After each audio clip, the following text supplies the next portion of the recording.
Welcome back to Sparking Your Financial Fire, finding your inner motivation to set and achieve important goals.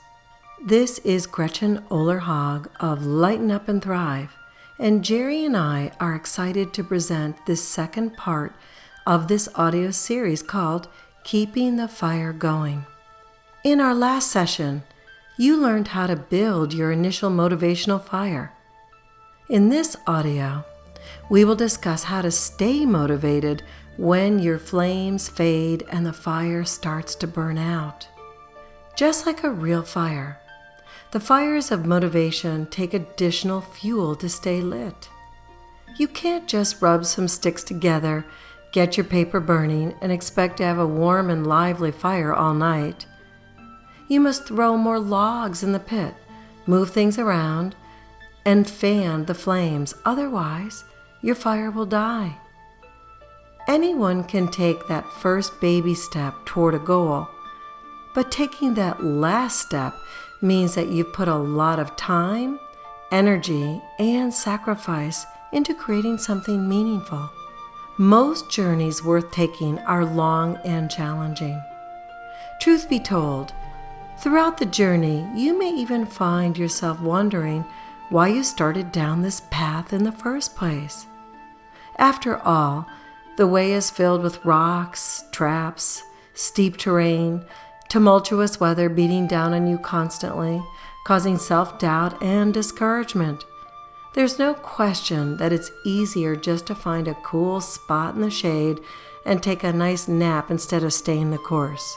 Knowing the difficulties you've already faced and those likely to come, how do you resist the temptation of that nap in the shade? How do you continue to choose to stay on your path and keep your motivational fire burning? I mean, let's be real. Until your drive grows into an overwhelming and uncontrollable force, you'll stumble and trip. You'll fall. Failure is inevitable. So in light of that adversity, it's easy and understandable to want to give up or do something else entirely. Well, fortunately, there are a few tricks that you can use to help you keep your fire going during times of darkness when the flames appear to barely burn. Here are 3 favorites. The first one is put your dreams on blast. Tell everyone what you are trying to accomplish. Tell your friends, your family, your coach, pastor of your church, whomever that is for you. When you are trying to accomplish a goal, you must tell everyone around you what you're doing. Here's the catch though. Don't just tell them your goals. Give them progress reports. Telling someone, I want to run a marathon, will usually result in responses like, oh, that's great, good luck, or, are you sure about that? What about shin splints? However, if you tell your friends, I'm running a marathon on May 1st to get in shape or to raise money for cancer research or to get high on endorphins, and then you follow that up with, last week I set a personal record by running 7 miles without stopping. Next week, I'm going for 10. Then the responses change a bit. You're more likely to hear, that's amazing, congratulations, or how can I support you?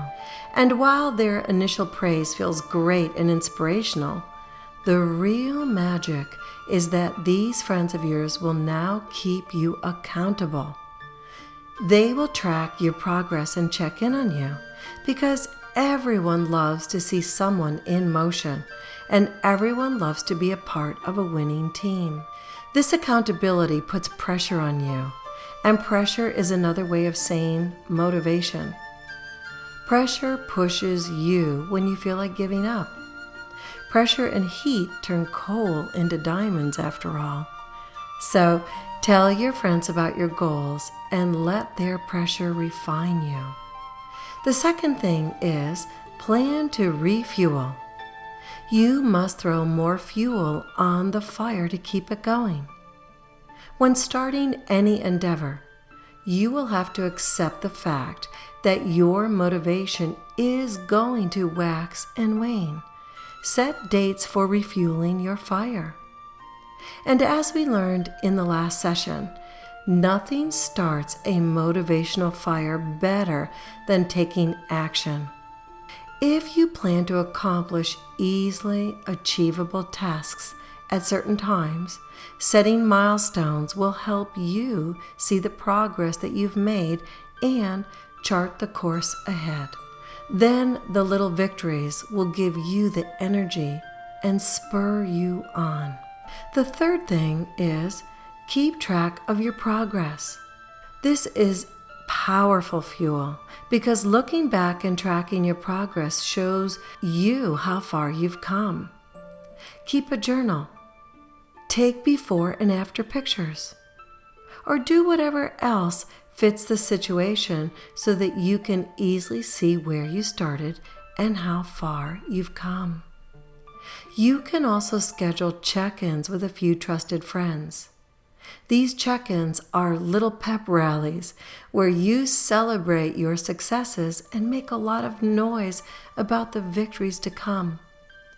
You will find that tracking your progress and scheduling regular actions and check-ins will boost your motivational fire and keep it going.